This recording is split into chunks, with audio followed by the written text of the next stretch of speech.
Et si ce n'était pas Vincent Bolloré qui rachetait Le Parisien? Libération a publié une longue enquête sur les ambitions des enfants de Bernard Arnault concernant l'avenir du Parisien. Si les aînés du milliardaire pensent que leur père devrait conserver le journal, les plus jeunes estiment que les pertes financières, estimées à 34 millions d'euros cette année, sont bien trop graves pour garder le titre de presse. Et selon Libération, Alexandre et Frédéric Arnault ont suggéré deux options pour l'avenir du Parisien.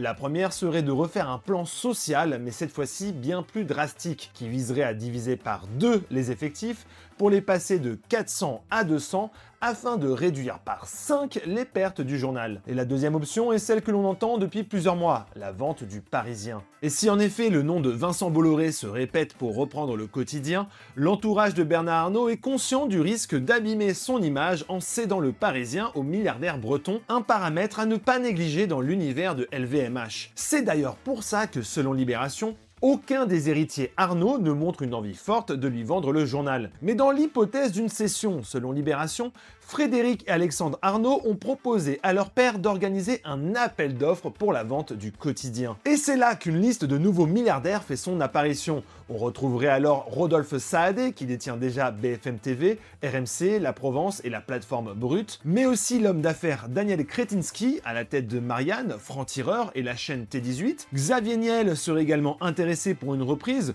on peut rappeler quand même qu'il est le compagnon de Delphine Arnault, et selon Challenge, Pascal Chevalier, patron du groupe Reworld Media, connu pour ses méthodes radicales de transformation de titres de presse, aurait noué des contacts avec l'un des fils Arnault. Une liste de prétendants qui pourrait s'allonger et laisser place à un très long feuilleton dans les médias.